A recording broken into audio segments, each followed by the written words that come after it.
We're happy you could come along. We are joined as always by Greg Engert, beer director for the Neighborhood Restaurant Group, the ever-growing Neighborhood Restaurant Group. The group includes Where We Are, Church Key, downstairs Birch and Barley, also the Partisan in Penn Quarter, fairly recently opened. Greg is, did I already say you're a James Beard Award nominee? Not this time. All right, there we go. I did it. Greg, it is always good to see you. Good to see you too. What's on tap this week? So it's 4th of July, and happy 4th, everybody. Yeah, yesterday. Hope everyone had a good one. So for the weekend, decided to showcase a beer that's just now hitting our market. So you'll see it around town. It is fittingly a collaboration beer between two fantastic American craft brewers.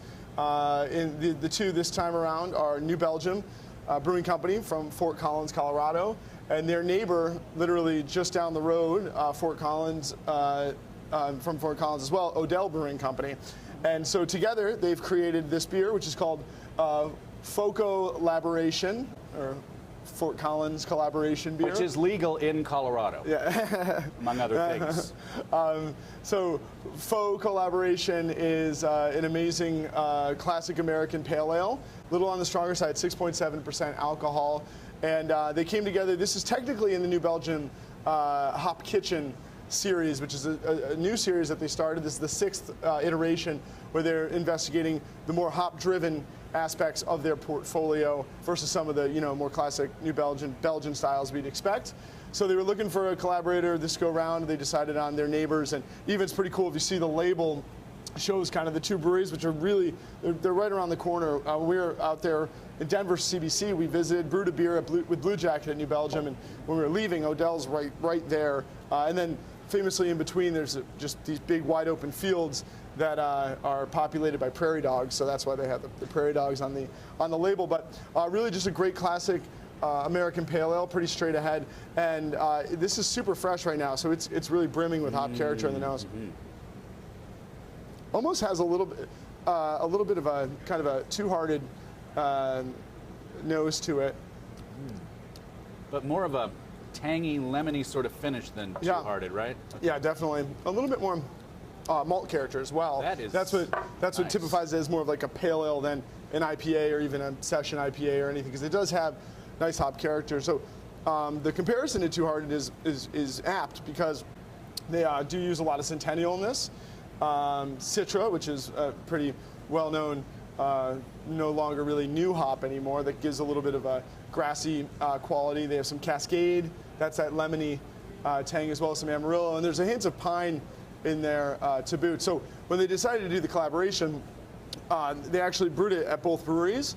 So the initial idea was enacted slightly differently at both breweries. And when they were talking about doing the style, they each wanted to bring something that the other brewery didn't have at the moment.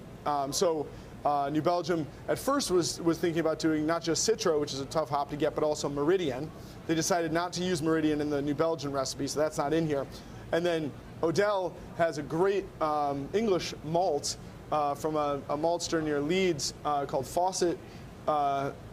It's Fawcett malting, but the particular malt is crystal malt, which gives it a little bit of that darker color and some more of the kind of biscuity, toasty malt character that you get in this beer. And interestingly, Odell's version uses Meridian, but does not use the Fawcett malt. So it's a really tasty beer. Now that you mention it, in retrospect, I do get that sort of English malt character. Yeah, beer. it's definitely there. It's a fantastic malt. And Fawcett malt is superb. It's been, I think, 7 generations have been malting there in England near Leeds. So really great malts to have. I don't know if you would accept the title expert at collaborations, but you've done a lot of them. We've done a lot of them. You've done a lot of them.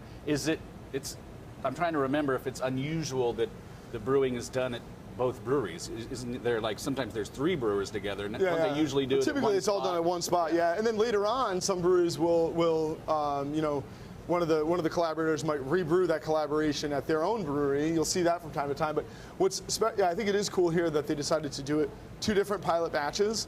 And even more interesting is that the beers are slightly different. Like I said, a little bit different of hop character and malt character at both breweries. So it's fun because you end up with not just 1, but 2 different beers, though slightly different, that came out of collaboration. And once again, collaborations are fantastic because in the end, the beer that's brewed is something that neither would have brewed on their own. What would you pair this with? Well, I think, you know, it's a pretty classic kind of hop-driven ale, but has a little bit more malt character, so a little bit more fruit-friendly. And, you know, since it's 4th of July season and everybody's, you know, well, dealing with the sweltering heat, but grilling and things like that, I think this is great for the meat side of your 4th of July barbecues. You know, you got awesome hop character, dig into the richness of burgers and ribs and steaks, but then just enough, you know, fruit-driven hop character to season roast chickens, you know, hot dogs, things like that. Now, if I ran for president, my platform, after feeding and clothing everyone, would be all beer labels tell you when to enjoy the beer by. So thank you to the two breweries for doing that. I wanted to point that out. It's becoming really more and more available out there, and you know, enjoy by dates, or you'll have, you know, born on dates or dates of bottling, and typically, you know, you're looking at, if you see a bottling date for hoppy beers or crisp, refreshing beers, 90 days is really the time by which it should be purchased and then consumed. With other beers, you know, stronger, less hop forward beers, darker, richer beers that are less hop forward, you can get a little bit more time. But this beer will be great right up into the fall. All right, Greg, thank you very much. Thank you. Always, everyone, always do please drink responsibly, and be sure to bring your thirst next time for another Beer of the Week.